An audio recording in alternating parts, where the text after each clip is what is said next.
What does Chinese glamping look like? A wooden cabin deep in the mountains, a fancy toilet in the nature, 4 meals a day including afternoon tea, yak hot pot and barbecue under the stars, hiking the mountains and talking to the locals living there. Let me show you my experience. 我们从成都开车1个半小时到了一座有小木屋的山。先给大家看一下这个营地的环境吧。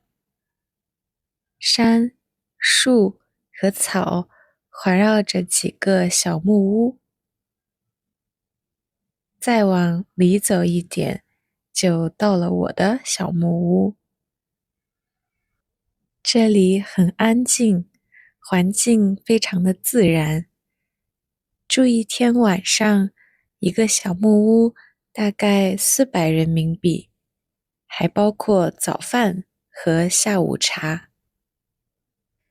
首先给大家看一看这个小木屋的独立厕所吧，我实在是太喜欢了。这也是木头建的，直接建在一个石头的旁边，有一种在森林里面上厕所的感觉，而且也是干净舒适的马桶，可以说是既亲近了自然，又保证了舒适度。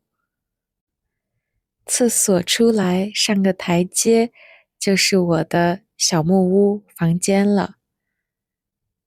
里面其实还挺大的，有一个大的双人床，窗子出去就是一个小露台。这个露台是建在小溪的旁边，夏天还能听到水的声音。另外一间我爸妈睡的木房子是透明玻璃的，视野非常的好。房间也很大很高，从外面看完全是一片绿色。它的厕所也不错，也是木头建造，风可以吹进来。还有一间厕所是这样的，这完全是在绿色里面洗澡呀。我爸妈的这间房床有2米，我一直在上面看书、看手机，躺着放松都很舒服。窗外就是草和山，很适合在里面坐着发呆或者冥想。最近几年在成都很流行这样的休假，尤其是夏天，成都人都在周末的时候开车到山上，找个安静的、自然的地方，就这样躺几天，什么也不做，就这样放松身体和心灵。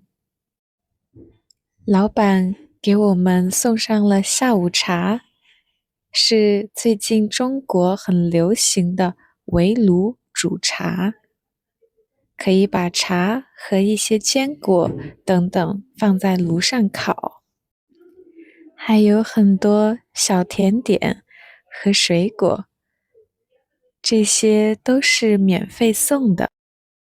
冬天坐在炉子旁边，非常的温暖。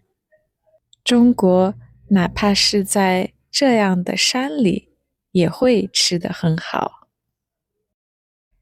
这间房是公共空间，吃早饭和喝茶的地方，是360度的玻璃房，阳光透进来，太舒服了。这个玻璃房走出去就是徒步的路线，整个营地还有很多公共空间，比如河边的桌子和凳子都可以使用。可惜现在没有水。晚餐时间到啦，就在树林里面吃。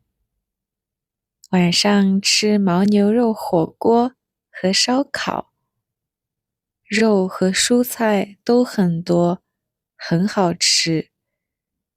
一个人才130人民币左右，是无限量的，还可以再拿。我们给老板说，我们不需要这么多，吃不了太多。但是他还是每个菜都给了我们非常大的分量，还说可以随便再加菜。我们拆了上个视频里面去的中国威士忌博物馆送的酒喝。天慢慢黑下来，被群山环绕。星空下吃热腾腾的火锅和烧烤也太惬意了。真的是很奢华的露营，没想到能吃这么好，氛围也如此的温馨。当天这个营地一共只有几个客人，我们独自享受着这一片宁静，完全远离了吵闹和人多的城市，真正感受在大自然里吃美食的感觉。吃完饭，我们走回了房间。房间里面有暖气和电热毯，很暖和，也能睡得很好。晚安啦！第二天上午吃完早餐，我在小木屋门口坐了好久，实在是不愿意离开森林，不舍得离开这么好的地方。在这里呼吸着新鲜的空气，感觉书都比平时更好看了。